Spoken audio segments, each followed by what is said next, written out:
மையம் ஊடக நேயர்களுக்கு வணக்கம். நீங்கள் இணைந்திருப்பது மையத்தின் இன்றைய முக்கிய செய்திகளுடன். முதலில் தலைப்புச் செய்திகள். யாழில் வெட்டி சுத்தம் செய்தவருக்கு அதிர்ச்சி, ராணுவ அங்கிக்குள் வெடிபொருட்கள் மீட்பு. இரண்டாவது அறக்கலைய போராட்டம், சிறைச்சாலைகளில் வெடிக்கும் அபாயம், வெளியான எச்சரிக்கை. ஈரானின் உயர்மட்ட பாதுகாப்பு அதிகாரி மொஜ்தபா காமனியின் அதிரடி அறிவிப்பு. அரசாங்கம் சர்வதிகார பாதையில் பயணிக்கிறது, சாடும் நாமல் ராஜபக்ஷ. கூர்மையான ஆயுதத்தால் தாக்கி ராணுவ வீரர் படுகொலை, உறவினர்களுக்கு விதிக்கப்பட்டது மரண தண்டனை. வனப்பகுதியில் துண்டிக்கப்பட்ட மனித தலை மீட்பு, விசாரணைகள் தீவிரம். எரிபொருள் விநியோகஸ்தர்கள் சந்திக்கும் நெருக்கடி, அரசுக்கு அவசர கோரிக்கை. நாட்டில் கொட்டி தீர்க்கப் போகும் கனமழை, விடுக்கப்பட்டுள்ள எச்சரிக்கை. தொடர்பென விரிவான செய்திகள்.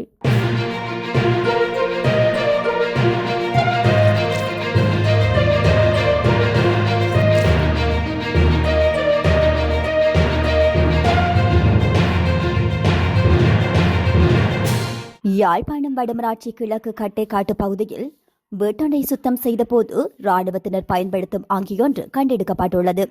வீட்டு உரிமையாளர் குறித்த அங்கி தொடர்பில் மருதங்கணி போலீஸ் நிலையத்திற்கு தகவல் வழங்கியுள்ளார். இதனை அடுத்து சம்பவ இடத்திற்கு சென்ற மருதங்கணி போலீசார் குறித்த அங்கியை ஆய்வு செய்துள்ளனர். இதன்போது ராணுவத்தினர் வெடிப்பொருட்களை வைத்துச் செல்வதற்கு பயன்படுத்தப்படும் அங்கி என்பதுடன் அதற்கு நீண்ட நாள் பட்டு வெடிக்கக்கூடிய பொருட்கள் காணப்பட்டுள்ளதாகவும் போலீசார் தெரிவித்துள்ளனர். இதனைத் தொடர்ந்து நீதிமன்றத்தின் உரிய அனுமதியை பெற்று குறித்த வெடிப்பொருட்களை பாதுகாப்பாக அளிப்பதற்கான நடவடிக்கைகளை போலீசார் முன்னெடுத்து வருகின்றனர். இலங்கையின் அடுத்த கட்ட அறகலைய அல்லது மக்கள் போராட்டம், சிறைச்சாலை அமைப்பை மையமாக கொண்டு தொடங்குவதற்கான தீவிர அபாயம் நிலவுவதாக ஜனாதிபதி சட்டத்தரணியும் மத்திய மாகாணத்தின் முன்னாள் ஆளுநருமான மைத்திரி குணரத்ன தெரிவித்துள்ளார். நீதிபதிகளின் ஓய்வு பெறும் வயதை உயர்த்த அரசாங்கம் மேற்கொண்டுள்ள முயற்சிகள் குறித்து மல்வத்து மற்றும் அஸ்கிரிய மகாநாயக்க தேர்தல்களுக்கு தெளிவுபடுத்துவதற்காக கண்டிக்கு விஜயம் செய்திருந்த போதே அவர் இவ்வாறு எச்சரித்துள்ளார். சிறைச்சாலைகளில் நிலவும் கடுமையான நெருக்கடி மற்றும் அங்குள்ள சீர்கேடுகள் குறித்து அவர் கருத்து வெளியிட்டுள்ளார். சிறைச்சாலைகளில் நிலவும் பிரச்சினைகளுக்கு அரசாங்கம் உரிய முறையில் தீர்வு காண தவறினால் நாட்டின் அடுத்த கட்ட மக்கள் போராட்டத்தின் ஆரம்ப புள்ளியாகவே அது அமையும் எனவும் அவர் குறிப்பிட்டுள்ளார். நீதிபதிகளின் ஓய்வு பெறும் வயதை உயர்த்த முன்மொழியப்பட்டுள்ள அரசியலமைப்பு திருத்தத்தை கடுமையாக விமர்சித்து மைத்திரி குணரத்ன ஏனைய அரசு ஊழியர்களுக்கு இல்லாத ஒரு சிறப்பு சலுகையை நீதிபதிகளுக்கு மட்டும் வழங்குவது நியாயமற்றது எனவும் அவர் குறிப்பிட்டுள்ளார். ராணுவ அதிகாரிகள் 55 வயதிலும் ஏனைய சிவில் அரசு ஊழியர்கள் 60 வயதிலும் ஓய்வு பெறும் போது நீதிபதிகளுக்கு மட்டும் சேவை காலத்தை நீடிப்பது ஏன் என்று அவர் கேள்வி எழுப்பியுள்ளார். ஒரு குறிப்பிட்ட நபரின் சேவை காலத்தை அரசாங்கம் நீட்டித்தால் அந்த தீர்மானத்தை எடுத்த தரப்பிற்கு அவர் நன்றியுடையவராக செயல்படக்கூடும். இது நீதித்துறையின் சுயாதீனத்திற்கு நேரடி பாதிப்பை ஏற்படுத்தும் எனவும் அவர் சுட்டிக்காட்டியுள்ளார். இந்த அரசியலமைப்பு திருத்தம் 2028 ஆண்டிற்கு பிறகு நடைமுறைப்படுத்தப்பட்டால் அதில் எந்த பிரச்சனையும் இல்லை எனவும் தற்போதைய அரசியல் சூழலில் இத்தகைய அவசர தீர்மானங்களை எடுப்பதற்கு பின்னால் மறைமுக நோக்கங்கள் இருக்கலாம் எனவும் அவர் சந்தேகம் வெளியிட்டுள்ளார். ஈரானின் உச்ச தலைவர் மொஜ்தபா காமனி நாட்டின் மிக உயரிய பாதுகாப்பு பதவியான உச்ச தேசிய பாதுகாப்பு கவுன்சிலின் செயலாளராக முன்னாள் IRGC இஸ்லாமிய புரட்சிகர காவல் படை தலைவரான மொக்சன் ரெசாவை நியமித்துள்ளார். இந்த முக்கிய பொறுப்பில் ரொசாய் உச்ச தலைவர் காமனியின் அதிகாரப்பூர்வ பிரதிநிதியாக செயல்படுவார். இந்த பதவியை வகித்து வந்த அலி ராஜானி கடந்த மார்ச் மாதம் அமெரிக்க இஸ்ரேலிய வான்வெளி தாக்குதலில் கொல்லப்பட்டுள்ளார். அவரை தொடர்ந்து முகமது பாக்கர் ஜோல்காதர் இப்பதவியை கவனித்து வந்தார். இந்த மாற்றத்தினை தொடர்ந்து முகமது பாக்கர் ஜோல்காதரை தனது அரசியல் ஆலோசகராக உச்ச தலைவர் காமனி நியமித்துள்ளார். இதில் 1980களில் நடைபெற்ற ஈரான் ஈராக் போரின் போது இது புனித பாதுகாப்பு போர் என்று அழைக்கப்படுகின்றது. முக்கிய ராணுவ தளபதியாக அவர் செயல்பட்டவர். அத்தோடு ஈரானின் பலம் வாய்ந்த இஸ்லாமிய புரட்சிகர காவல் படையின் முன்னாள் தலைவராக பணியாற்றியுள்ளார். இந்த நிலையில் தற்போது ஈரான் நாடாளுமன்றத்திற்கும் கார்டியன் கவுன்சில் அமைப்பிற்கும் இடையிலான கருத்து வேறுபாடுகளை தீர்க்கும் உயர்மட்ட அமைப்பான ஈரானின் நன்மதிப்பு நிர்ணய கவுன்சிலின் உறுப்பினராகவும் ரெசாய் இருந்து வருகின்றார் என்பது குறிப்பிடத்தக்கது. அரசாங்கம் சர்வதிகார பாதையில் பயணிப்பதாக நாடாளுமன்ற உறுப்பினருமான நாமல் ராஜபக்ஷ குற்றம் சுமத்தியுள்ளார். அரசியல் சந்திப்பொருள் கலந்து கொண்டு உரையாற்றிய போதே அவர் இதனை குறிப்பிட்டுள்ளார். நாட்டின் நிலவும் நெருக்கடிகளுக்கு தீர்வு காண்பதை விடுத்து தன் மீதும் எதிர்க்கட்சிகள் மீதும் பழியை போட்டு அரசாங்கம் தப்பிக்க பார்ப்பதாக அவர் குறிப்பிட்டுள்ளார். வரி கொள்கைகளில் அடிக்கடி மாற்றங்களை செய்வதன் மூலம் சாதாரண உழைப்பாளிகள், நாளாந்த வருமானம் ஈட்டுவோர் மற்றும் மாத சம்பளக்காரர் கடுமையாக பாதிக்கப்பட்டுள்ளதாக அவர் சுட்டிக்காட்டியுள்ளார். அதேவேளை குறிப்பிட்ட சில தரப்பினருக்கு மாத்திரம் சலுகைகளை அள்ளிக் கொடுப்பதாகவும் அவர் குறிப்பிட்டுள்ளார். அரசாங்க கணக்குகளில் டிரில்லியன் கணக்கில் பணம் இருப்பதாக காட்டுவது மட்டுமே ஒரு அரசாங்கத்தின் வெற்றியல்ல எனவும், மாறாக புதிய தொழில் முனைவோரையும் செல்வத்தை உருவாக்கும் குடிமக்களையுமே அரசாங்கம் உருவாக்க வேண்டும் எனவும் அவர் தெரிவித்துள்ளார். அண்மையில் இடம்பெற்ற அரசு நிதி சைபர் திருட்டு சம்பவங்களின் நஷ்டம் உயர்த்தப்பட்ட வரிகள் மூலமாக பொதுமக்கள் மீதே சுமத்தப்படுவதாக நாமல் குறிப்பிட்டுள்ளார். தரமற்ற நிலக்கரி இறக்குமதியால் ஏற்பட்ட இழப்புகள் மற்றும் மின்சார கட்டண உயர்வுக்கு காரணமானவர்கள் மீது நடவடிக்கை எடுக்காமல் அரசாங்கம் எதிர்க்கட்சியினரை இலக்கு வைப்பதிலேயே கவனம் செலுத்துவதாக அவர் குற்றம் சாட்டியுள்ளார்.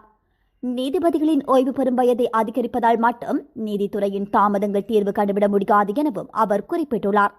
மேலும் நீதிபதி வெற்றிடங்களை நிரப்புதல் மற்றும் புதிய தீர்மானங்களை உருவாக்குதல் மற்றும் நிபுணர் அறிக்கைகளை விரைவாக பெறுவதன் மூலமே வழக்குகளை விரைவுபடுத்த முடியும் எனவும் அவர் வலியுறுத்தியுள்ளார்.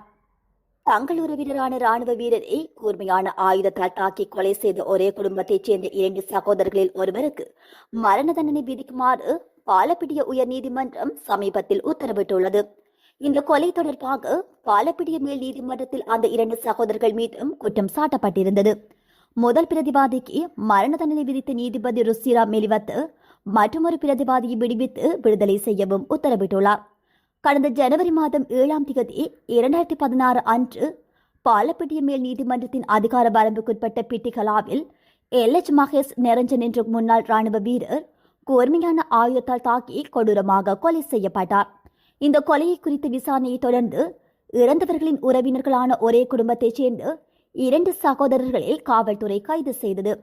அதனைத் தொடர்ந்து சட்டமா அதிபரும் இந்த கொலை தொடர்பாக தண்டனை சட்டத்தின் 296ஆம் பிரிவின் கீழ் ஒரு வழக்கு பதிவு செய்ய நடவடிக்கை எடுத்திருந்தார். இந்த மரணம் தொடர்பாக பதிவு செய்யப்பட்ட வழக்கில் எல்பிட்டிய ஆதார மருத்துவமனையின் மருத்துவ கண்காணிப்பாளர் சத்சர சமரத்ன மற்றும் எல்பிட்டிய ஆதார மருத்துவமனையின் சட்ட மருத்துவ அதிகாரி SAD சன்ன பெரேரா ஆகியோர் சாட்சிகளாக பெயரிடப்பட்டனர். இந்த கொலை தொடர்பான சிறுவரல்லத்தோருக்கான பூர்வாங்க விசாரணை எல்பிட்டிய நீதவான் நீதிமன்றத்தில் நடைபெற்றது.